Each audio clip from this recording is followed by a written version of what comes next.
Well, guys, it finally happened. Taber Town Council has addressed our petition to repeal the mandatory mask bylaw, and I will be addressing that and giving you my analysis and response.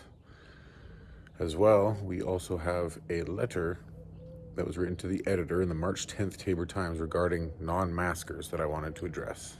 That's coming up next. I just have one. Basically, we received an email from an individual related to the required face masking bylaw. So I think that's something we need to have some discussion on and potential direction to our administration. So there was a fairly lengthy email and/or petition attached to that. So I believe that's very pertinent to be discussing here at today's meeting. I would certainly welcome any other comments or suggestions from Councillor Firth.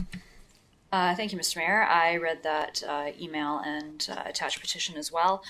I mean, I suppose we could rescind our mandatory face mask bylaw, but in my opinion, while there's a public health order in place that requires a mask, it's kind of a moot point whether we have a mask bylaw in place or not. So to me, whether we rescind it or not, people still have to wear masks, so I would leave it until the government of Alberta makes a change. All right, thank you, Councillor Strauss. Yes, Your Worship. I think probably maybe what needs to be done is a little bit of education for the residents of Taber and the MD that it is a public health order and it is directed by the province. So perhaps a little bit of education could go out in our newsletters and maybe on Facebook that the like Councillor Firth said, it's a moot point because it's covered by the provincial government, and they can ask all they want to withdraw our face covering bylaw, but it's still covered by the provincial government. And if they do some social media about it and put it in the monthly newsletter, maybe it'll help to clear that up for the residents. You know, I'm really not a fan of his condescending tone and his condescending language about how he's going to clear things up for us and we need to be educated. Well, actually, Strovis, let me clear something up for you. On the AHS website, under the mandatory mask requirements section, it tells you why to use a mask.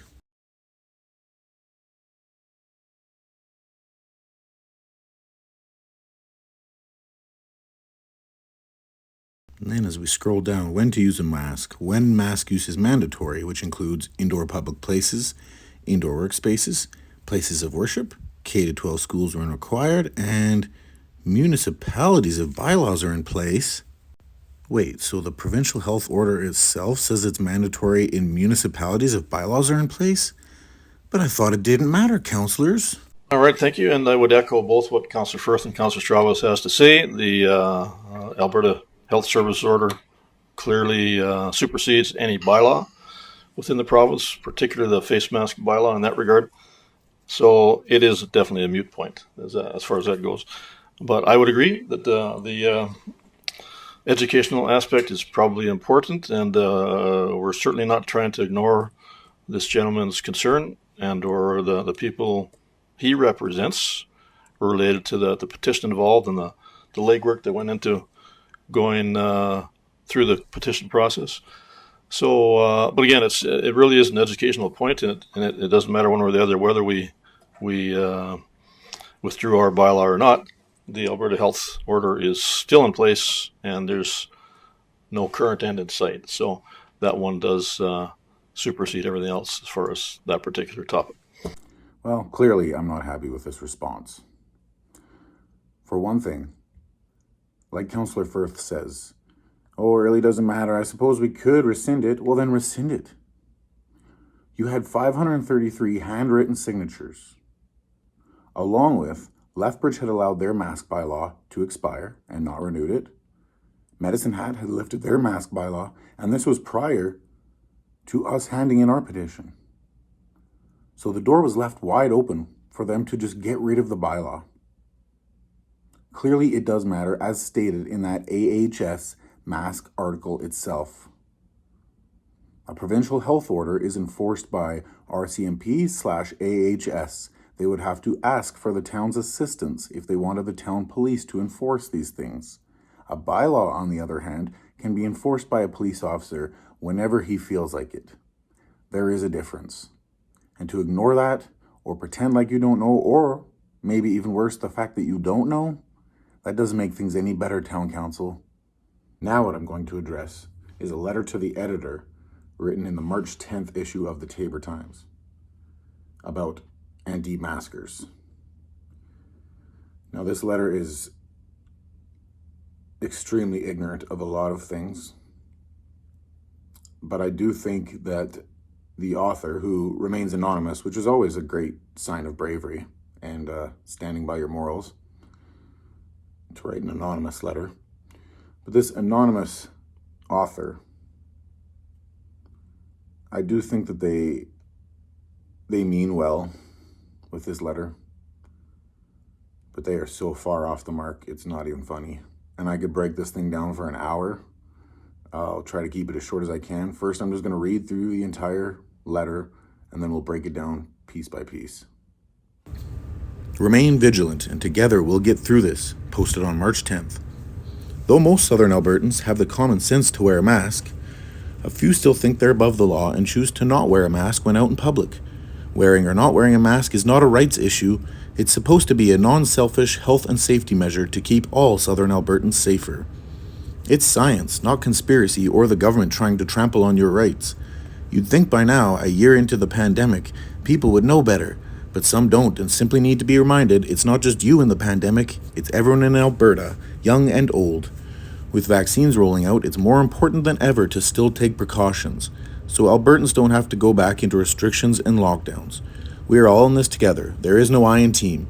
There's no time for a few to ruin it for the rest of us. Sure, we've heard it all before, and for the most part, most Albertans have been splendid and do their due diligence. But as for the 5% who feel they don't have to play by the same rules, it's not a game and nobody cares if you are inconvenienced because you have to wear a mask or wash your hands. Some Albertans do have a medical condition. For you, carry on. But for those of you that don't have a real reason as to why you think it's acceptable to not wear a mask, grow up and take a hint from the majority of Albertans and Canadians trying to chip in. The message needs to be harsh.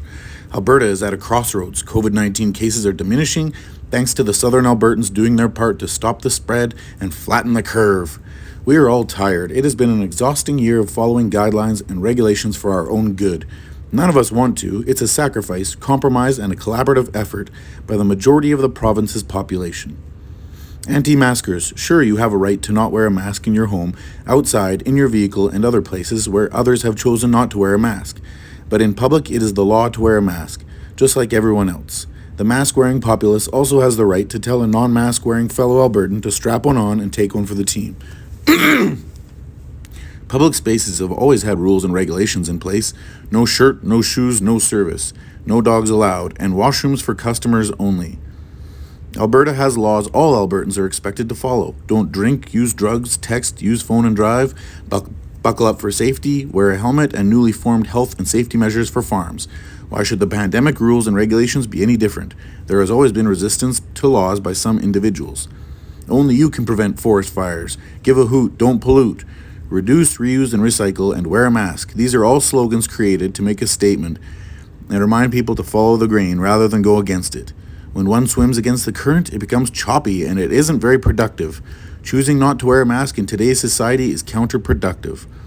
We as a province need to be vigilant and follow protocols designed to keep us all safer and hopefully keep us from coming into contact with a virus that has crippled the world and has killed so many globally. Collectively, most Albertans want to get back to basics and begin anew, meaning most Albertans want to go back to how things were prior to the pandemic. It's up to Albertans to make this happen. Where do I begin? Point number 1. Common sense to wear a mask? Please, anonymous author, educate me on the scientific evidence that supports mask use as an effective deterrent to the spread of a virus. Any virus.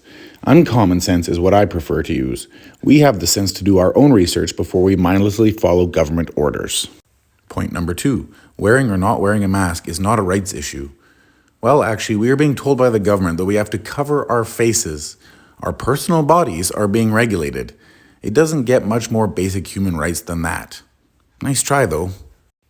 Point number 3, it's science.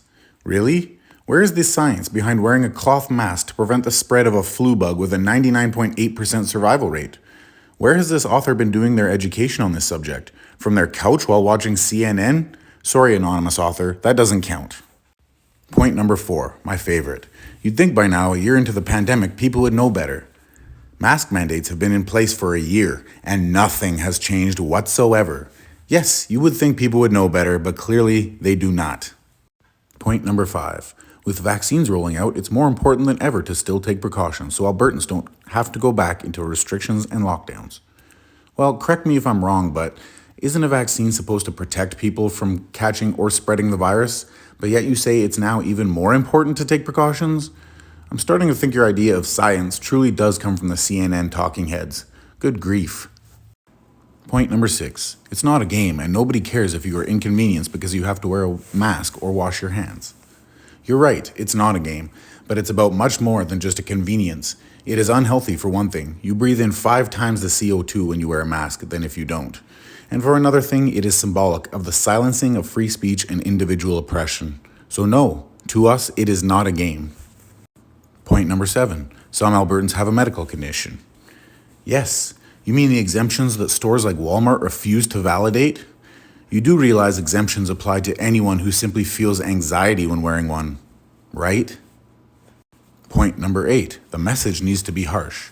How so? So we can't decide whether we cover our faces in public, our own personal bodies, but you, the uneducated public, get to decide the punishment and how harsh it is?